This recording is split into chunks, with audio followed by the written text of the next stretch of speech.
The progression of human society, whether socially, technologically, or medically, which I know you dork can be kind of interchangeable, has always involved the question of if we do X, what happens to Y? In some ways, the consequences turn out to be good. In other ways, depending on how we use it, it could be bad or good. And in other ways, it's just flat out unethical. The most unethical practices will usually involve individuals being subjected to some sort of experimentation with or without the knowledge that may only come out later as to what was going on. And when it does, it usually is like a warranted repulsion or disgust by those who learn of it. That's why if you ever think things are so different now that they couldn't happen again, you're wrong. You should always assume that they can happen again, because by assuming they won't, you don't really look for the signs that it could be going on. So you're really just kind of kneecapping yourself. But with this line of thought at the forefront of our mind, the reality is, in the medical community, that's why do no harm is typically an oath doctors and researchers will take. But what about what about a pharmaceutical company named Blackwood? Well, they didn't take the oath. In the events of double-blind, a trial group for a new medication is undergoing the human testing phase.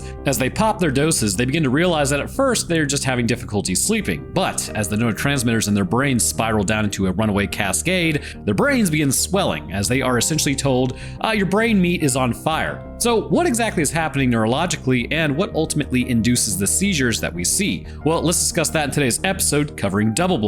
So you know the drill. Up on screen will be a timestamp. If you jump there, you can go to the science portion. Otherwise, let's get into today's summary. We kick off today's story with a mouse trapped like a rat in a chia pet, also known as a plastic container, as a person reaches in and is then placed into the square of death. Well, that's not ideal for this mouse, and as we get the pop-up double-blind. Later, a video appears as we are introduced to Blackwood Clinical Trials, a pharmaceutical company that no way, shape, or form is related to BlackRock, so don't worry about it. You're acting crazy right now, Ghost of Napa. As we get information, it turns out I was totally wrong. No, you guys, we are committed to furthering human knowledge and committed to you. There's not atrocities here. As a woman rides the elevator up, she is led to a room that is whitewashed with orange beds. The color scheme here is terrible. A woman named Allison comes in, meeting Claire, who's the human equivalent of wet socks in a snowstorm, as she keeps talking about how nervous she is. Turning over to go to sleep, they then get a call to head to the room to begin inspections. She texts someone to stop calling her, and in this late hour, I just learned it's her mom.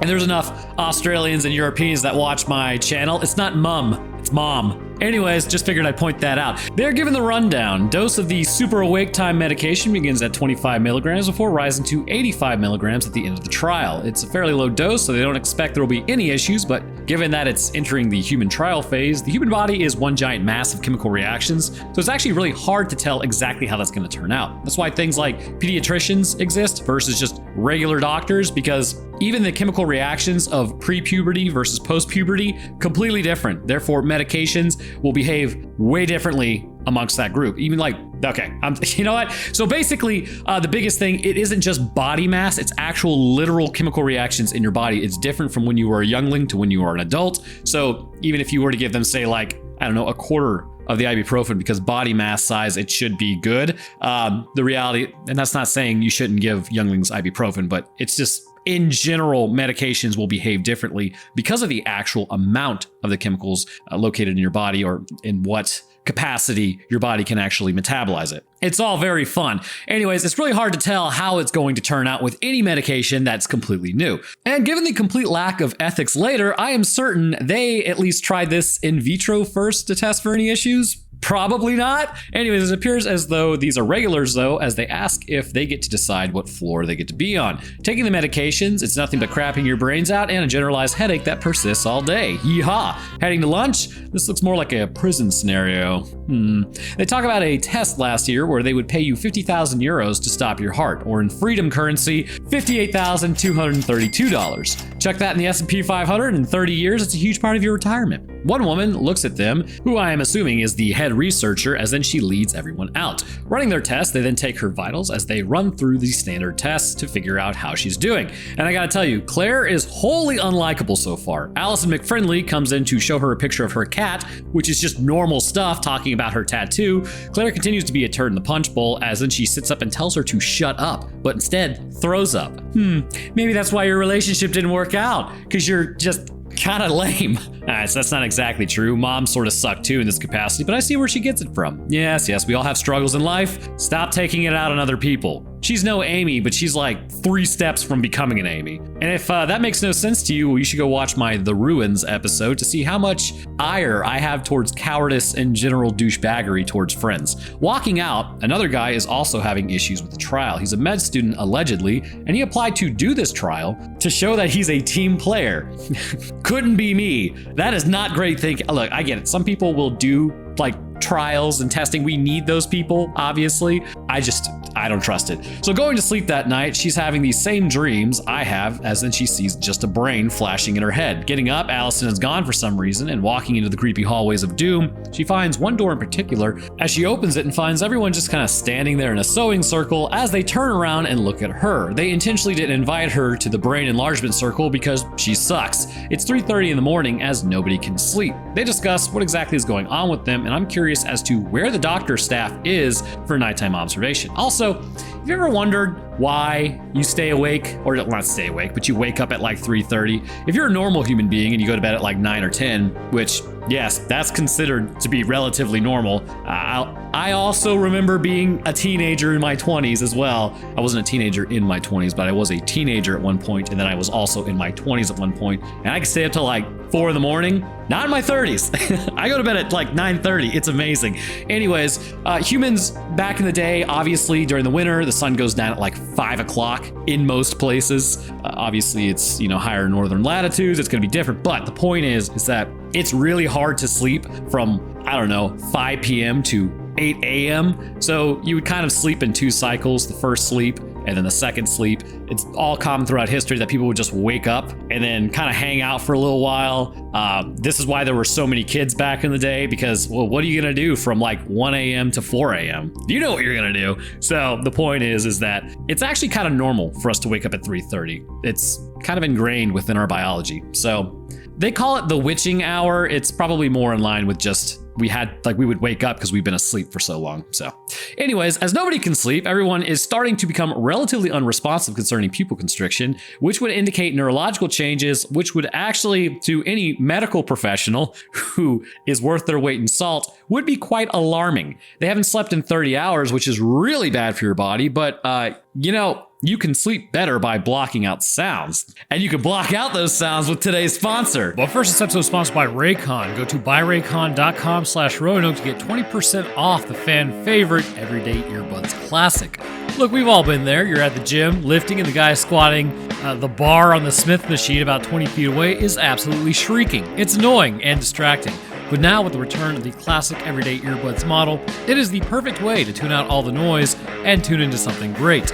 Pair it with 8 hours of playtime and a 32-hour battery, your Raycons will never leave your ears. In fact, I was wearing them when I write my scripts and wrote this, listening to Doom Ancient Gains soundtrack. I don't know, man, it's just perfect for some reason. But if you're not sold yet, check out the tens of thousands of 5-star reviews. I really do love mine, and I'm pretty sure you will also with its active noise cancellation, 3 modes tailored to your preference, and its comfortable optimized gel tips for a custom fit. There's really no way to lose here. So if that sounds good to you, then go to buyraycon.com/Roanoke or click the link below to get 20% off the fan favorite Everyday Earbuds Classic.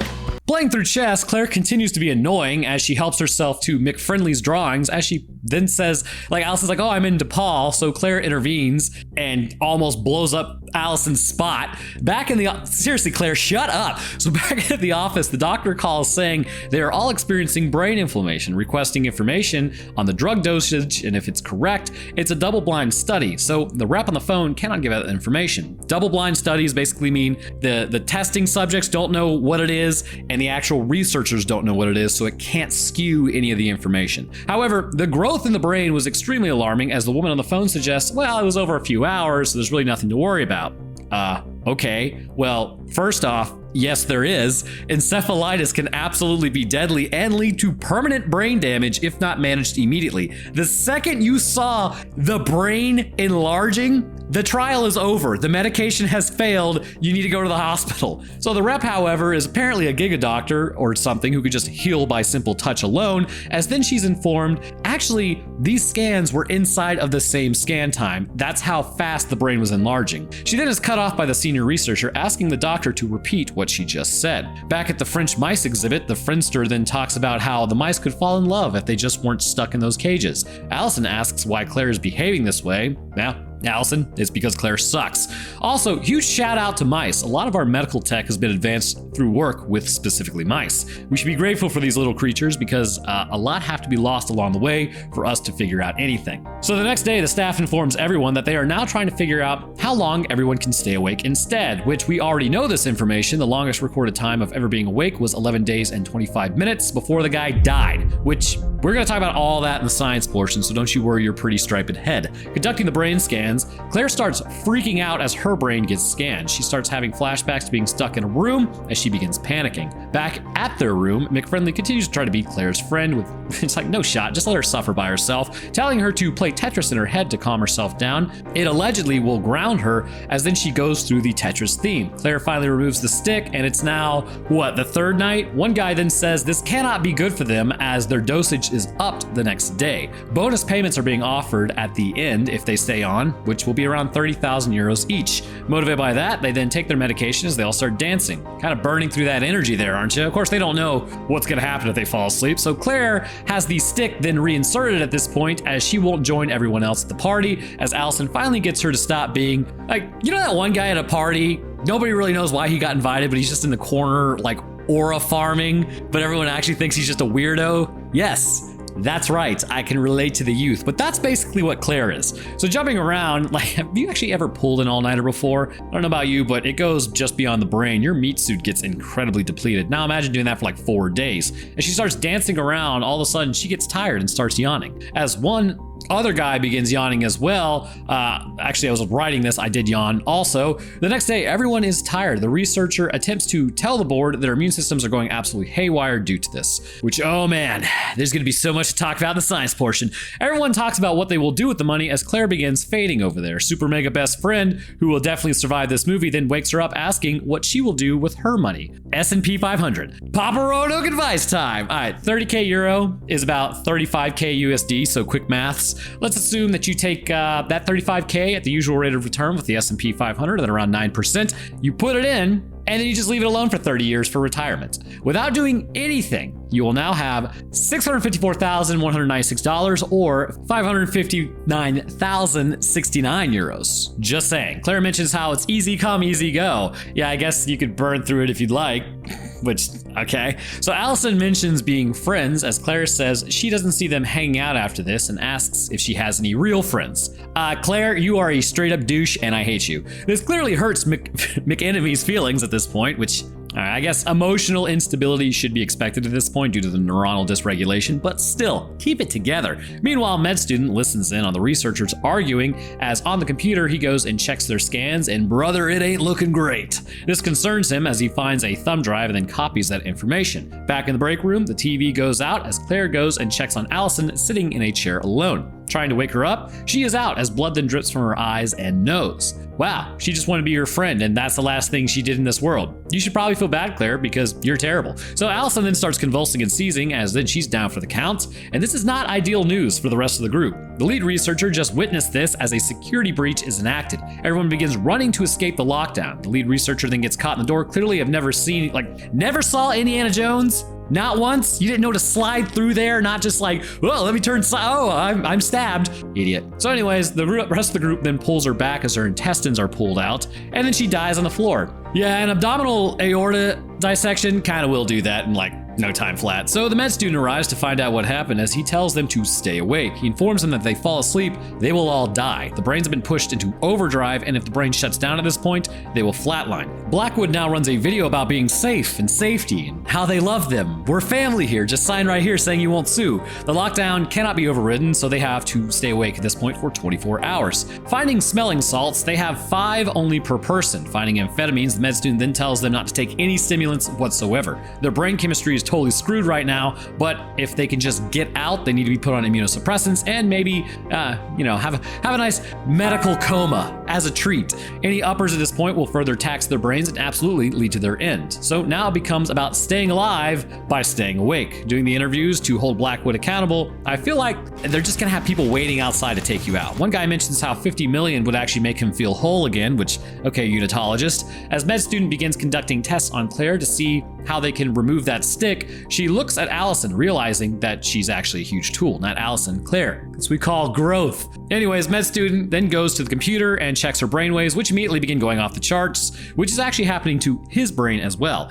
This is borderline seizure territory. As night falls, Claire then wanders the halls, completely tripping as she hears a lullaby in her head. Remember, your brain is your biggest hater of all time. The negative self-talk? Your brain. The limiting beliefs? Your brain. The paranoia you feel of, like, I don't know, being attached to people or whatever? Your brain. Isn't it interesting how our brains do this, yet we are our brains and they're always talking the most smack about ourselves? One must ask, what purpose does this serve? Nobody really knows. That's why, you know what's weird about the brain? You literally have to check it all the time when it starts talking to you. Why? Anyways, realizing that this could be the end, she leaves a message for her mom if she ends up dying. Apparently, she was ignoring her mom's calls. Yeesh. Well, although, to be honest with you, Diane, if your parents screwed up this bad, because her mom was like a mega alcoholic and...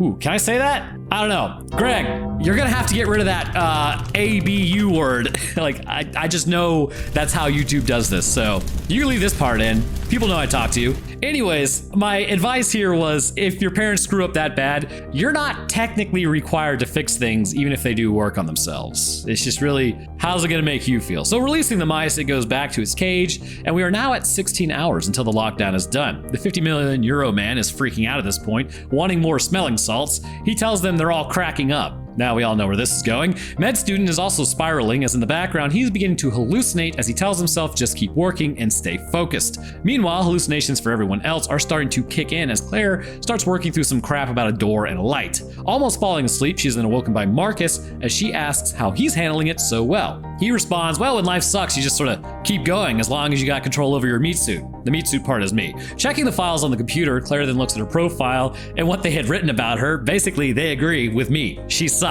No ambitions, doesn't shower properly, life will probably turn out to be nothing, no money, no women, taking fat... Alright, anyways. It was fat L's, by the way, was what I was going to finish with that statement. But at this point, the God Squad woman burns her hand to stay awake as she tells Claire she has not had an easy life, but she's not ready for it to be over quite yet. In the bathroom, Marcus is whistling as he hears whistling, not from him, as his hearing actually is becoming extremely delayed. Well, that would be annoying as all get out and horrifying. Walking outside, he can hear whistling in the hallway, and then walking around, he finds no one is in there. The door then opens from lockdown into the pitch black, and heading into the blackness, he disappears in it, as then he lays on the ground, having seized and died. With only 15 more hours to go, everyone's beginning to have a little more difficulty as morale begins to break. Claire stumbles towards the fire, almost passing out, as then she sees a mouse, and putting her hand on the fire, she gives herself a nice third-degree burn. You know, as another treat. Claire then goes to tell everyone that they need to get out of there rather than just sitting around waiting. Well, pretty sure everybody thought of that already, Claire, but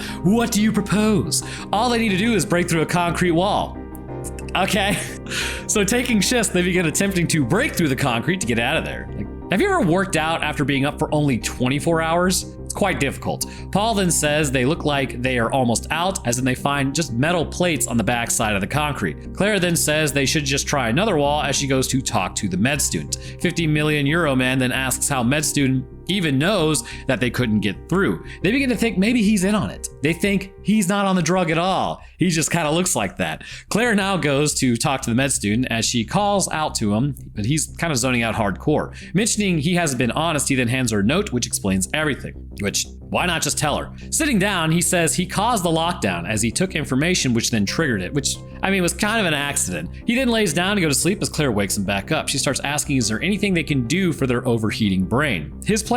Cause an ischemic stroke to stop the blood flow, to stop the brain from continuing on this runaway chemical reaction. Well, okay. But once you get the blood flow starting back up, the chemicals are still within the neurons and on the outside of them. What you really need to do is probably trigger the breakdown of the chemicals. Best way to do that is probably activate the waste removal system of the brain, something to kind of get the lymphatic system to basically wash the blood vessels and neurons with cerebral spinal fluid, or CSF, and then you can just pee it out because it enters the lymphatic system. That's just my idea. How you're going to do that remains to be seen, but that's probably what you need to do. Also, that's why sleep is so important. That process is actually how you clean your brain. You need sleep to do it. It doesn't do it during the day. Well, for the most part. So going to the others, Paul then says they can't trust med student. Paul found the amphetamines, suggesting med student took them, which is how he's been staying awake. He literally showed you earlier.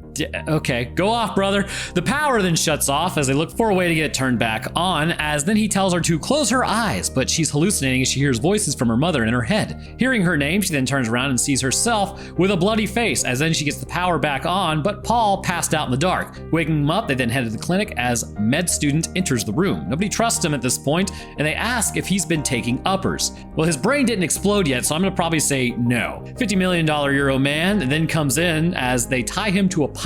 They accuse him of working for Blackwood, though he did apply for an internship there, telling them they are acting crazy. Look, guys, this is the one guy who might be able to help. Just don't do something rash and stupid. Okay, well, they have a knife now, suggesting that there are other secret rooms based on absolutely nothing. They say maybe they should torture him to get that information out. $50 million Euro man threatens med student as Claire informs them he has a cure. He says it's more of a stopgap to kind of buy them time. Claire says she will try to use the stopgap first. I mean, what do you really got to lose at this point, I suppose? So talking them through the process, med student is zoning out as he informs them on what to do. God Squad now tells $50 million Euro man that he is stupid for tripping the fuses as she saw it. And what was the point of tripping the fuses? Your guess is as good as mine. Maybe stop the lockdown? This isn't really explained. They have a sedative, though, that they will administer to med student, which will force him to sleep, so they're just basically gonna kill him. All right. And actually, maybe a sedative might be a good thing, as it's not really natural sleep, it's more just lights out. Back in the lab, he tells her the formula will cause her to stroke out, and the enzymes that are already in her brain will keep her going,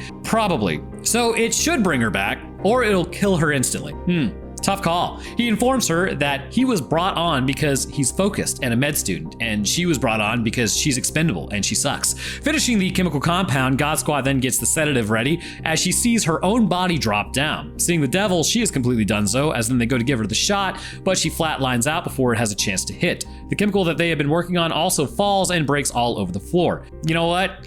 Just kind of get a needle and suck it up into the actual syringe. Maybe, you know what? I gotta be real. I would be willing to risk sepsis for this. I'd be like, yeah, no, just give me the shot anyways, dude. So med student at this point is crashing out mega hard, telling him to calm down. Med student says they are all going to die there and their lives are just gonna be reduced to a spreadsheet. Claire now leaves to go see how much time that they have left on the lockdown. Her vision is blurring quite a bit as it says good night. Again, your brain is your biggest hater. Hearing a lullaby again, it tells her to close her eyes as she looks out into the woods with everything turning black. The door looms ahead of her as then she takes another video of herself for her mom. Her mom was a real demon apparently when she was drinking. Yes, okay, I'm gonna jump in once again. Observe your patterns, and if you find out that you are anything less than fun, then stop drinking immediately. Actually, again, it's Papa Roanoke time, because I love you.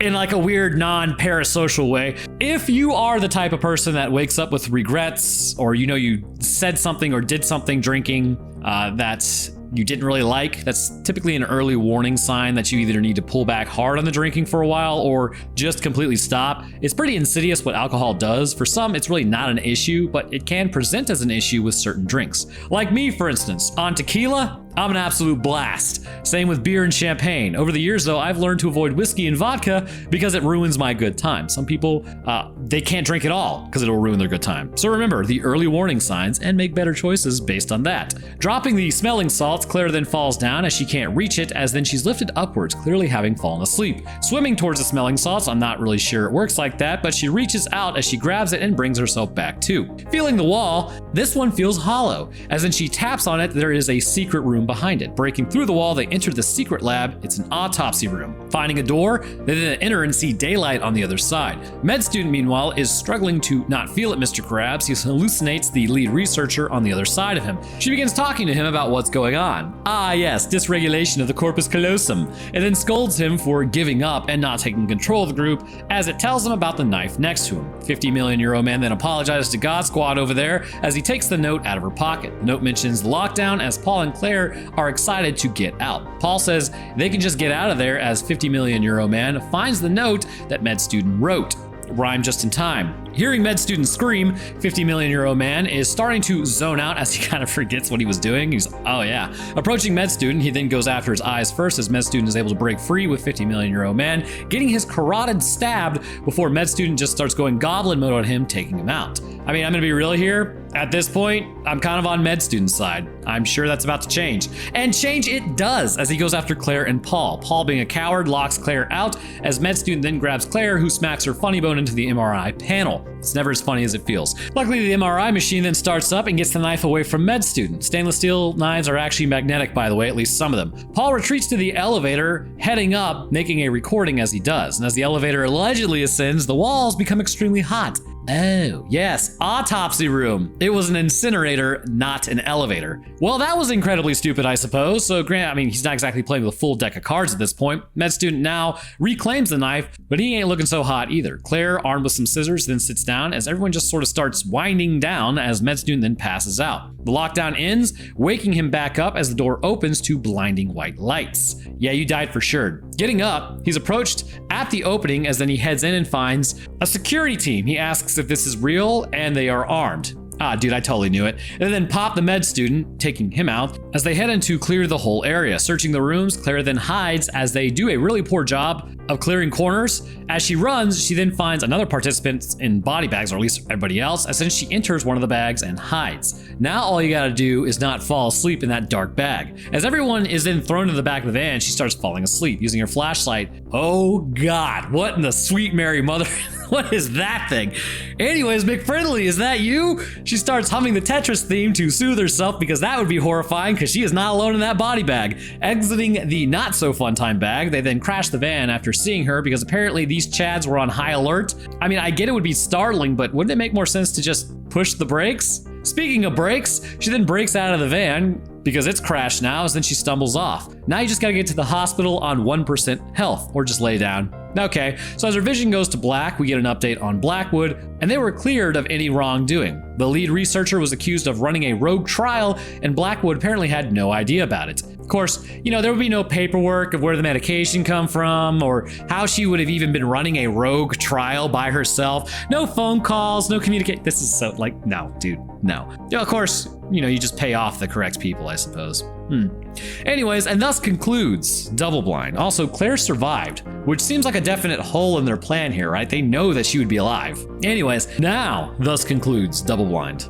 As per usual, if you made it this far, then you are a Giga Chad. So let's get into the neurology before you just end up clicking off and going to something else. So the thing to know about this movie is it's actually insane how factual this could hypothetically be concerning the time spent awake and then ultimately the inevitable crash out of the human mind. At the end of the day, our brains are piloting this meat boat and we are still absolutely beholden to the neurochemicals at play. So I think where we should start is at the beginning and ask ourselves one important question. Why do we sleep in the first place? This is actually a bit more of a strange question than it would appear on the surface. We sleep because we're tired, right? Yeah, true, but why can those things not be done while we are awake? Our brains appear to operate just fine during the waking hours for the most part, or at least for most of us, yet without sleep, they become so horrifically dysregulated it can actually lead to your end, and this is well known. If we take a look at our, for practical reasons, sleep for our species, not only was it energy conservation, but it was also relatively linked to the idea of protection. Humans are not nocturnal predators. While we can see somewhat in the dark, the reality is we have no business back in the day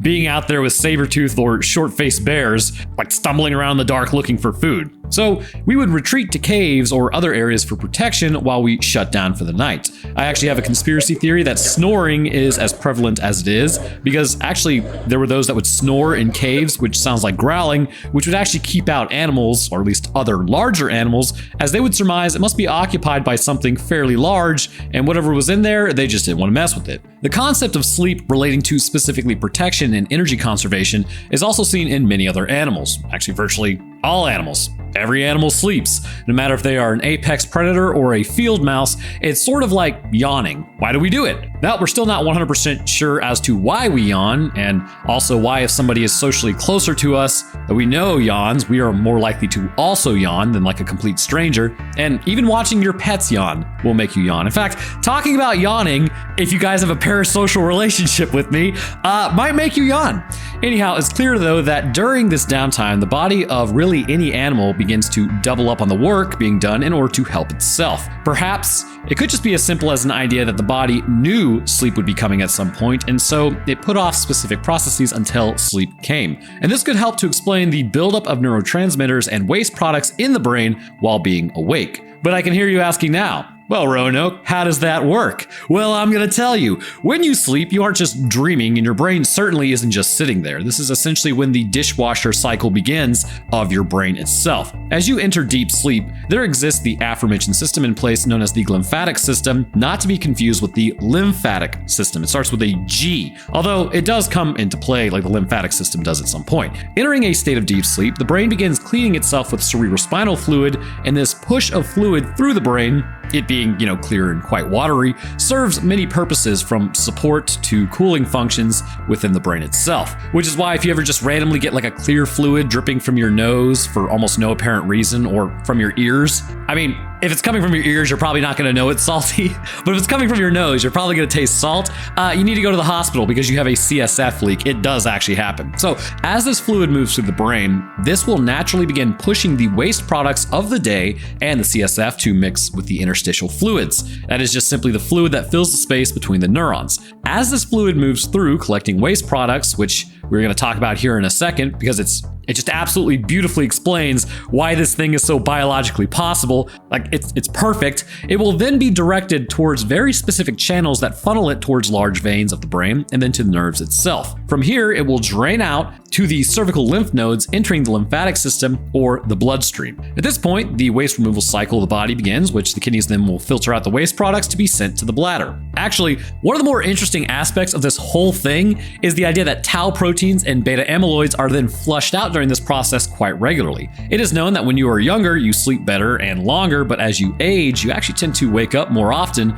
or just sleep less, giving your body less of a chance to flush out these toxic proteins from the day, potentially leading to a buildup of them. Now, this probably sounds rather familiar as they are actually linked to Alzheimer's and presentation of symptoms that strangle out your neurons. So the question has been for quite some time, if we can keep the waste removal system of the brain going steadily as we age, could we hypothetically prevent Alzheimer's from developing in the first place? And if someone is already suffering from it, can we in turn prevent the continuing degradation of the brain, dramatically improving outlook on life? And the answer is possibly. Also, I just want to kind of point out, it's interesting how this only happens during sleep, because it seems like something that we would kind of want going all the time, but you really don't. So the reason you don't want it going all the time is it's going to flush away basically the neurotransmitters that you need just day to day. I kind of feel like possibly CSF flushing through at night, obviously it's cleaning out the brain, but if you had it going during the day, your brain could not actually communicate as effectively because it's just a continuous flow of CSF, removing the neurotransmitters that it actually needs.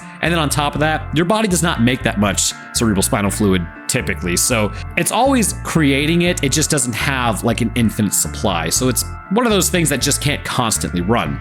So anyways, back to the Alzheimer's. I read a few years ago, the Australians were attempting to do this with sheep. By using ultrasound on the brain, they were able to shake the plates of the blood-brain barrier that would allow for medication for Alzheimer's to actually be able to get in at a better rate. But it also appears as though it had the unintended consequence of starting to aid the waste removal process in the brain, allowing for it seemingly to kind of operate at a higher rate and then proteins to be removed at a higher amount. Now, the question is, did the ultrasound actually just shake apart these proteins, allowing them to be dislodged and then removed, or did the CSF remove just proteins that had not become entrenched yet? The reality is it's a relative unknown at this point, but the hope is once human trials start, maybe we will see improvement in those who are struggling with this disease. This was like 4 years ago. I know that they were trying to start moving towards human testing. I hadn't kept up with it though, so it might be something worth looking into. But the best thing you can do for yourself right now is prioritize sleep. I know when I was a 20-something myself, at one point in my life, I most definitely did not do that. But now as a 30-something unk,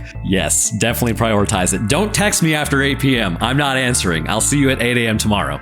Anyhow, with a grasp on how important the removal of waste products in the brain are, let's talk about how not sleeping at all just shit cans your body. First off, it's real and it's horrifying. This is known as fatal familial insomnia, and this is a rare disease that is inherited. It only affects around 100 families worldwide, but essentially, one day, for no reason at all seemingly, you just have trouble sleeping. And this is actually induced by a prion, which you know my feelings about prions is basically, oh my god. Anyways, prions are bad, but these genes begin malfunctioning at around middle age, which at stage 1 results in insomnia. Like, yeah, I can't really sleep too well. I don't know what's going on. Stage 2, worsening insomnia. It's typically when you go to the doctor, you're like, yo, dude, I need some sleep medication. Stage 3 is a complete inability to sleep, and then stage 4 is coma and death. And there are many things that go down during that, such as hallucinations, autonomic dysfunction, muscle weakness, confusion, all the classics. But within 1 to 2 years, once symptoms starts, you will die. There is nothing anyone can do for you apart from just medicating you. The reality is humanity had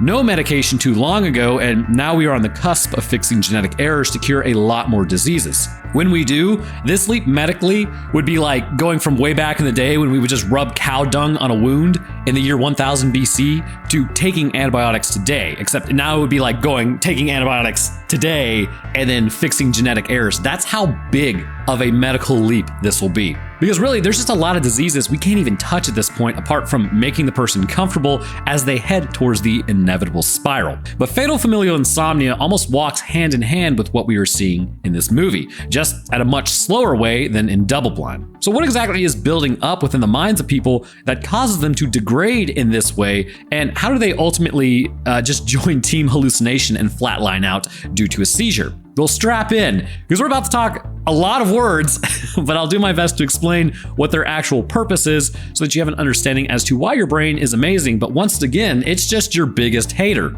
Does it really have to whisper your name to you when you're tired? The answer is no, but it's choosing to. All right, so go get your coffee unless it's 2 p.m. in the afternoon, and if that's the case, go get your, pumpkin spice iced coffee because you are just blocking your adenosine receptors today, brother. And hey, I'm not hating on it, all right? I am a basic pumpkin spice dude out here. I love pumpkins. God, I love fall. Anyways, your brain is a massive cocktail of neurochemicals, all delicately balanced with one another in order to keep this 3.5-pound chemoelectric anxiety machine going. If a few of these neurotransmitters are not showing up in the correct capacity that they need to, it can actually induce a cascade of issues. Too little serotonin? Congrats, you're violently depressed. Too much dopamine? Well, the cells surrounding your ventricles are now degraded and you begin exhibiting symptomatic presentation of schizophrenia. Too little dopamine? Now it's Parkinson's time. The reality is the brain is designed to work in a very specific range with very specific levels of communication. It's a miracle we can even go out with friends on a Saturday night and drink a depressant and still have our brain return back to normal or recover from something like long-term drug usage. Granted, the withdrawal symptoms are very real and make your brain feel like they are on fire, similar to a bad breakup in some respects, which I'm sure most people here have experienced. So that's literally you withdrawing from people. Anyhow, the point of that rambling is to say this: neurochemicals that your brain uses during the day need to be flushed out by the aforementioned glymphatic system, and should this not take place, you are totally boned. We know the trial lasted around 5 days, possibly 6, given the extra 24 hours because of the lockdown. So what does this really look like for a person being awake this long? When you're awake for as long as they are, the biggest contender you need to worry about at first anyways, is adenosine. Adenosine is a natural waste product of the brain because it comes from the breakdown of adenosine triphosphate, or ATP, which, as we all know, is the energy currency of our bodies because the mitochondria is the powerhouse of the cell and it uses it. So as you stay awake, the brain will have these levels slowly rise as the lymphatic system is not activated to flush it out. Coffee actually utilizes these receptors, specifically adenosine, in order to make you feel less tired. We have already talked about the buildup of beta amyloid and tau proteins, but there is another major buildup in the brain that may be happening to explain what is going on. So as the group stays awake, there is an excitatory neurotransmitter known as glutamate. Glutamate itself is pretty baller, if I do say so myself, as long as it's in a fairly controlled state of release. Seeing that it's excitatory, it is supposed to be balanced by another molecule known as GABA, or gamma aminobutyric acid. This is an inhibitory neurotransmitter, so to speak, and it plays a crucial role in basically relaxing you and inducing sleep. You can kind of see where this is going. There are also other molecules that continue to build up, like reactive oxygen species or cytokines, but those wouldn't have really enough time to do any real damage over the course of 6 days. Those are more like if you are just long-term screwing up your sleep schedule, yes, those can cause problems. Now, as the trial group stayed awake, there is a very specific path that insomnia takes and how it affects the human meat suit. And let me tell you something, brother, it blows. I've been up for 3 days before, and I can confirm to you, the brain is hilarious. The brain's gonna pull on you. And it all begins just prior to the 24-hour mark. Right around 16 hours or so, you'll start to get tired. As you push towards the 20-hour mark, you'll start having lapses in awareness known as microsleeps as your body kind of tells you, yo, big dog, it's time to get some sleep. Pushing through, you'll begin to notice possibly slight disturbances in vision that could take the form of trails or like flickers of light. Maybe a few color shifts here and there, and you think you saw something, but you cannot be for sure. However, the main area of the brain affected at this point is the thalamus, which begins to operate at an inhibited capacity, which means essentially the noise of your neurons running that your brain typically filters out, like also day-to-day issues, kind of begins to leak through a little bit. It's advised to not go any further, take a fat nap and wake up tired 4 hours later, and then go to bed early that night, and once you get up the next day, you'll be fine. But you are a Billy Badass. Now you have to push through into the 24 to 48 hour mark. And at this point, your brain is screaming at you to go to sleep. But what has your brain done for you lately? That's right, only get in your way. It is at this point, stress hormones will be continually rising, specifically cortisol, which actually blocks sleep. Got to deal with that myself a few weeks ago, back in July. That was fun. Sleep schedule's still a little jacked, but it's getting back to normal. Hopefully stress hormones are going down, but it's really annoying. Anyways, the point also is glutamate, the excitatory neurotransmitter, is also beginning to rise just standardly within the brain because the lymphatic system has been off for 2 nights in a row. Not ideal. At this point, visual hallucinations are becoming more intense as glutamate triggers neurons in the optic nerve and occipital lobe to begin firing for really no reason. Remember, neuronal processing is how we perceive the world, usually to a stimulus that is actually there. If no stimulus is present, and this happens anyways, congrats! Your brain is now having difficulty separating reality from perception. And this is also where the fun begins, as they say, because not only are you seeing shadows moving in your vision, but flickers of light will begin happening in the corners of your eyes more regularly, and pretty standardly, the shadow people have arrived. The temporal lobe makes the scene at this point, which we actually saw with the guy in the bathroom. Auditory misperceptions, just like visual hallucinations, become more regular occurrences. You will actually begin to think you heard your name. Was someone knocking or whistling or possibly whispering near you? Or was it all in your head? Technically, it's all in your head, but reality is perception at this point. You need to lay down and go to sleep for about 24 hours and get a ton of sleep the following week to make up for the sleep debt.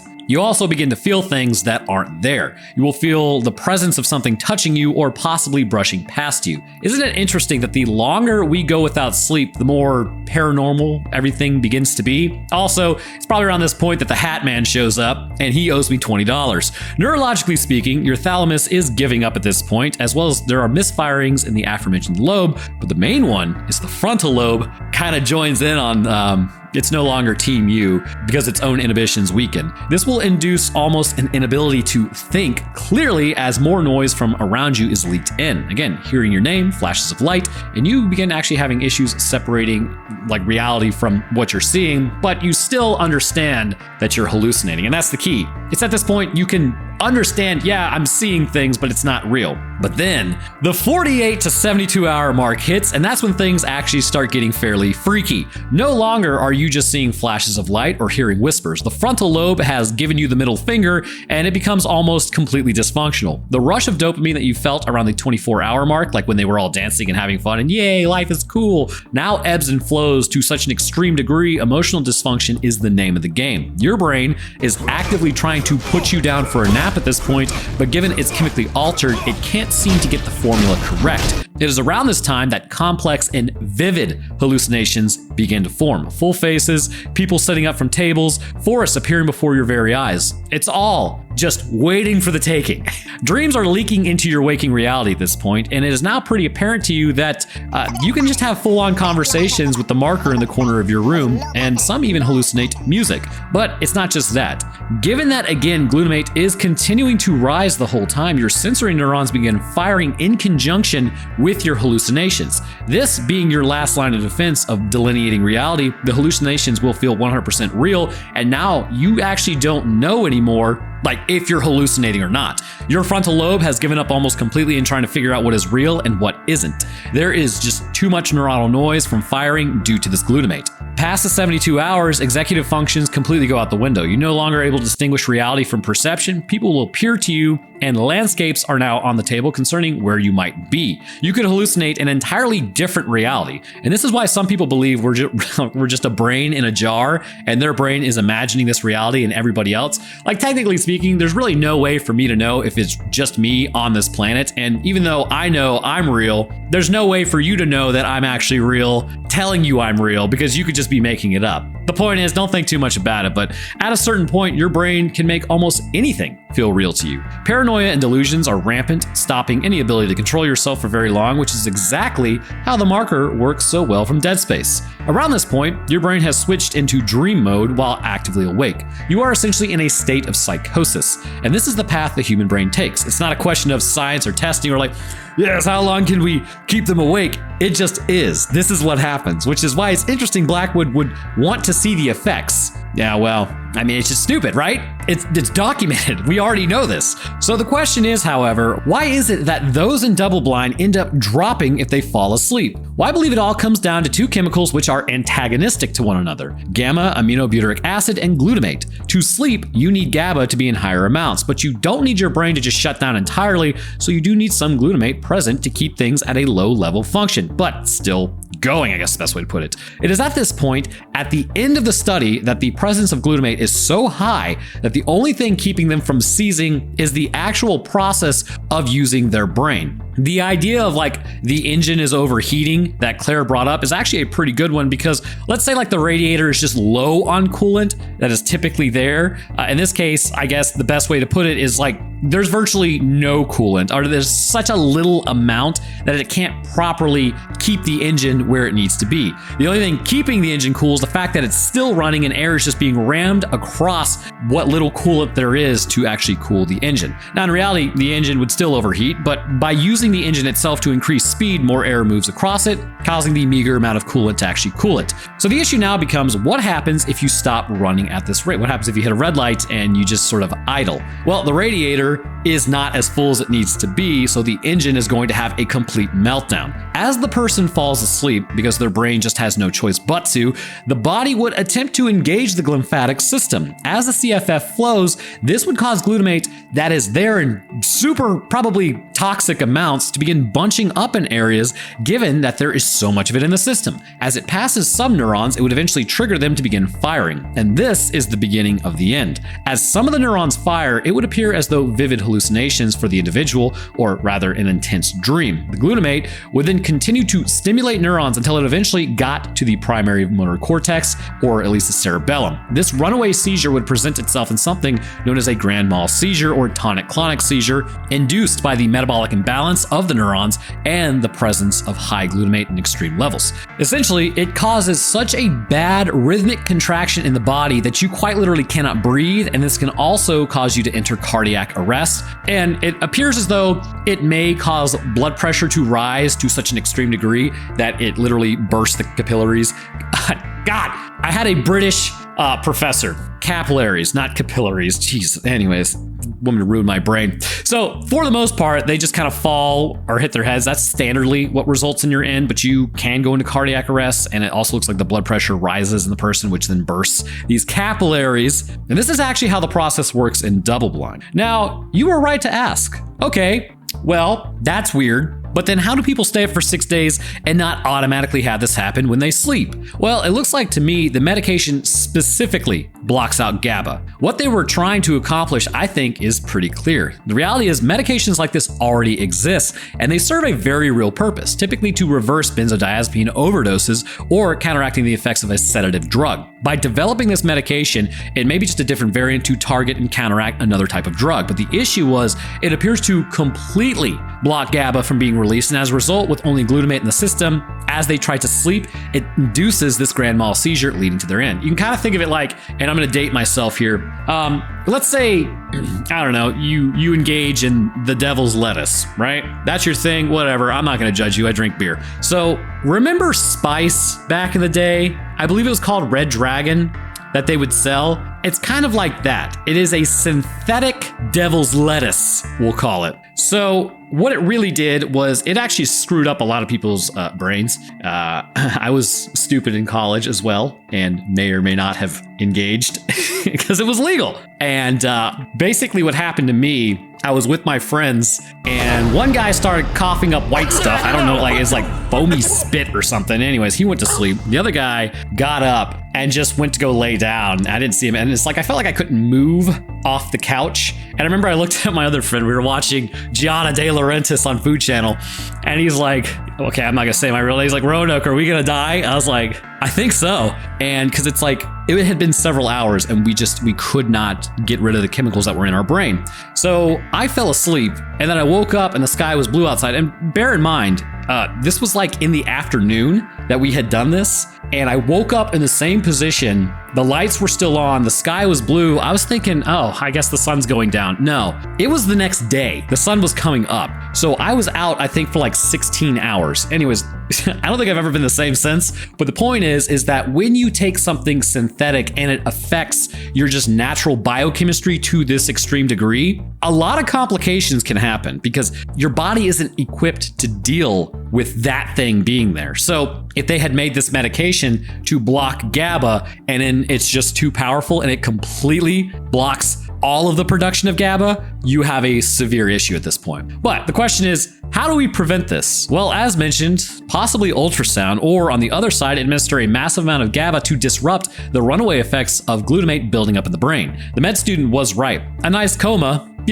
as a treat, would have likely worked given the brain time to clear out the glutamate, which is exactly how old stick Claire over here was able to survive. But that's how I believe everything worked in double blind based on the neurotransmitter presentation and the fact that everyone was just awake for a really long time. But anyhow, I want to thank you guys for watching. The brain is awesome, yet also not awesome sometimes. I hope you enjoyed. I'll drop my Twitter, Discord, Patreon, and channel links in the description. Speaking of patrons, I'd like to thank mine real quick. At the astronaut tier, we have Bananas Are Epic. Thank you, my man. Next up at the astrophysicist tier, we have Des Dancer. Thank you as well, bro. And at the scientist tier, we have Frank Shaftcrank. I actually love electric cars and the anglerfish, which as always is a lie.